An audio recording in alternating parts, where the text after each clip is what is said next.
नमस्कार दोस्तों, आपका स्वागत है हमारे इस भक्तिभाव से भरे YouTube चैनल पर। आज हम आपको सुनाने जा रहे हैं एक ऐसी प्रेम कथा जो केवल प्रेम नहीं बल्कि त्याग, भक्ति और आत्मिक शक्ति का जीता जागता उदाहरण है। आज हम आपको सुना रहे हैं राधा रानी की कथा।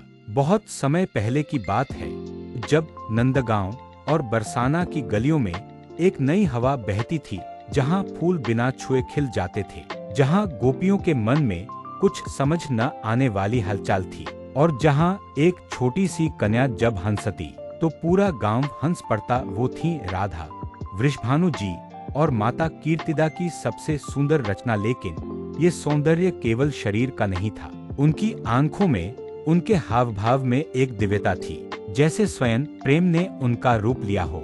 दूसरी ओर गोकुल में नंद बाबा के आंगन में कृष्ण बाल लीलाएं कर रहे थे। दोनों की उम्र कम, पर आत्माएं शायद जन्मों से एक दूजे में रची बसी थीं। कहा जाता है कि राधा जी ने कृष्ण के जन्म से पहले ही आंखें खोल दी थीं, और जब पहली बार कृष्ण ने राधा को देखा, तब राधा बस उन्हें निहारती रह गईं।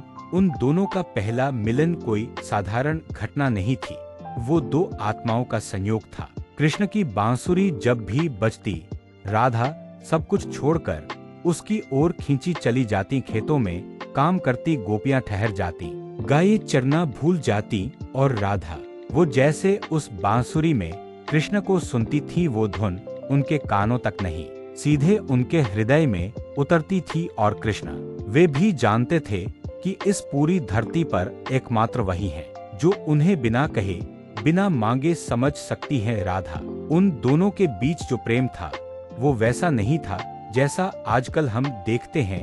वो प्रेम शब्दों का नहीं था, वो प्रेम आंखों का था, भावों का था, आत्मा का था। राधा ने कभी कृष्ण से यह नहीं कहा कि मुझे तुमसे प्रेम है, लेकिन उनका हर भाव, हर कदम, हर सांस कृष्ण की ओर था, और कृष्ण वो भी उस प्रेम में बंधे थे। लेकिन वो जानते थे कि उनका धर्म अलग है, उन्हें आगे बढ़ना है, लोक कल्याण करना है। पर जाने से पहले उन्होंने राधा से कुछ नहीं कहा, क्योंकि राधा सब जानती थी। राधा ने कभी कोई अधिकार नहीं जताया, उन्होंने न रोका, न टोका, न कुछ मांगा। वे जानती थीं कि कृष्ण का जाना तय है और उनका रह जाना भी तय है। लेकिन ये दूरी कभी उनके प्रेम को कम नहीं कर सकी, बल्कि समय के साथ उनका प्रेम और गहरा होता गया।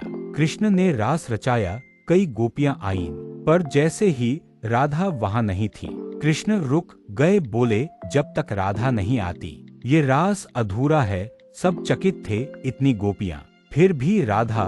तब कृष्ण ने कहा, ये सब मुझसे प्रेम करती हैं, पर मैं राधा से प्रेम करता हूँ। राधा ने कोई व्रत नहीं रखा, कोई मंत्र नहीं पढ़ा, कोई यज्ञ नहीं किया, फिर भी उनका नाम सदा कृष्ण के साथ लिया जाता है, क्योंकि उनका प्रेम स्वयं एक साधना था।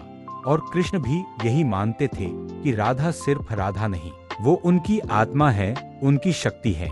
जब कृष्ण मथुरा चले गए, राधा यहीं रह गईं। कई लोग कहते हैं कि राधा उदास थी, कुछ कहते हैं कि वो टूट गई थी, पर असल में राधा ने तो तब अपना सबसे ऊंचा रूप लिया, त्याग का। उन्होंने न कृष्ण को वापस बुलाया, न कोई शिकवा किया। वो बस बैठी रही उसी स्थान पर जहां से कृष्ण विदा हुए थे, उसी विश्वास के साथ कि कृष्ण कहीं भी रहें, पर मेरे भीतर सदा जीवित रहेंगे।